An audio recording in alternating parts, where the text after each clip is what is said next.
हाय सभी 12th वाले विद्यार्थी या उनके माँ बाप जो भी मेरे इस चैनल पर मौजूद हैं, जो मुझे इस वक्त देख पा रहे हैं और सुन पा रहे हैं, उनके लिए कुछ खास टिप्स, क्योंकि पेपर है फिजिक्स का, जो बच्चों के दिमाग में पहले से एक खौफ बनाकर रखा हुआ है।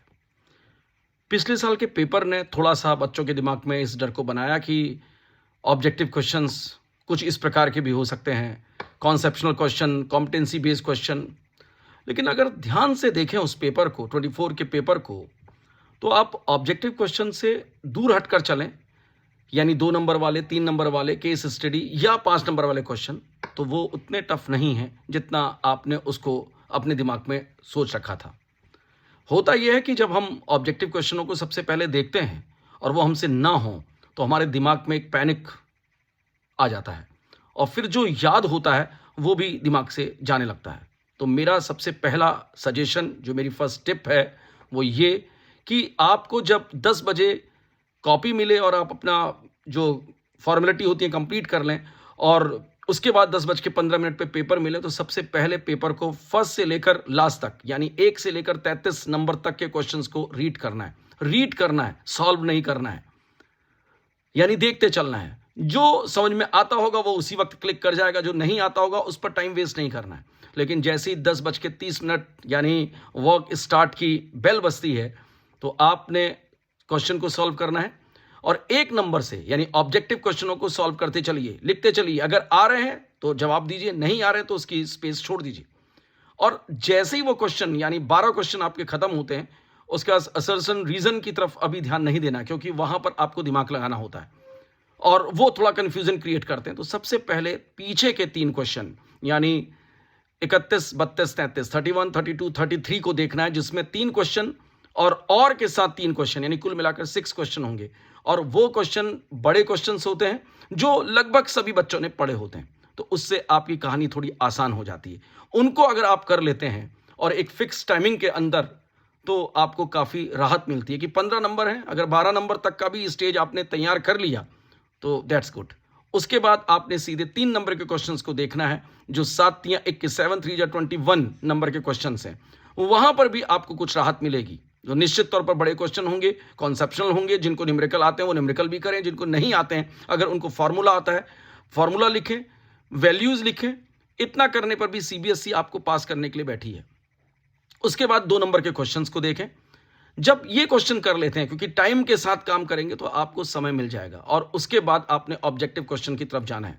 ये ऑब्जेक्टिव क्वेश्चन अब आपसे सॉल्व होंगे, क्योंकि आप बड़े क्वेश्चंस को सॉल्व कर चुके हैं। तो कुछ चीजें रिकैप हो जाती हैं। जब आदमी के दिमाग में ये बात आ जाती है कि मैंने इतने इतने नंबर तक के क्वेश्चन सही सही सॉल्व कर लिए हैं, तो हमारा पैनिक थोड़ा सा डाउन हो जाता है और हमारा अंदर का बूस्ट जो होता है वो अप होता है और हम वो क्वेश्चंस भी अब सॉल्व कर पाते हैं। फिर असर्शन रीजन को देखिए। ये ध्यान रखिए, क्वेश्चन पेपर सॉल्व करते हुए आपको इतना ध्यान रखना है कि लास्ट में 20 मिनट आपको बचाने हैं। ये वो टाइम है जिस वक्त आप अपने आप को पूरे क्वेश्चन पेपर को रीकैप लाएंगे, रिवाइंड करेंगे, तो वहां पर आपको काफी हद तक राहत मिल जाएगी। अब बात आती है कि हमें कौन से क्वेश्चन सॉल्व करने चाहिए, किस प्रकार के क्वेश्चन सॉल्व करने चाहिए इस लास्ट मोमेंट पर।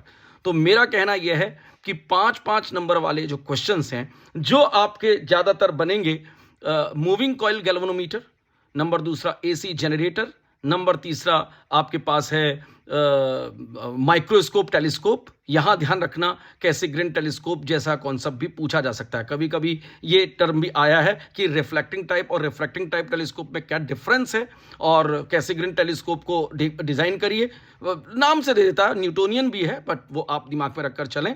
बड़े क्वेश्चनों में फुल वेव रेक्टिफायर 100% मुझे दिखाई दे रहा है। पेपर मुझे कहीं ना कहीं मेरी नजर में है और वो मुझे दिखाई दे रहा है कि फुल वेव रेक्टिफायर आपके पेपर में आ रहा है। ट्रांसफॉर्मर भी आपके पेपर में दिखाई दे रहा है। तो इस पॉइंट को आप दिमाग पर रखकर चलिए। न्यूक्लियाई में बाइंडिंग एनर्जी कर्व या न्यूक्लियर फोर्स पर जो कर्व है, जिसमें आपको पॉजिटिव और नेगेटिव रीजन वाला कॉन्सेप्ट है, वो आपको मिल सकता है। ये बड़े क्वेश्चंस आपके पास हैं।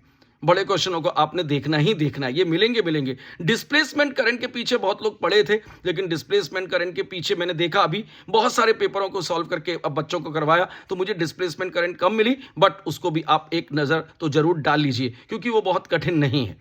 कैपेसिटर के अंदर सीधे वैल्यूज को ई को निकालकर फिर फाई और फिर डिफरेंशिएट करके आपको डिस्प्लेसमेंट करंट मिल जाए। तो बहुत कठिन कुछ भी नहीं है, आप आराम से करिए। जो बायो-सावर्ट लॉ पर बेस्ड जो वो सर्कुलर लूप वाला क्वेश्चन है, दो सर्कुलर लूप वाले क्वेश्चन जो एक दूसरे को इंटरसेक्ट करते हुए जा रहे हैं, यानी एक दूसरे के अंदर छल्ले के रूप में निकले हुए, ये क्वेश्चन आपको दिख रहा है, इस प्रकार के क्वेश्चंस आपके पास आते हैं।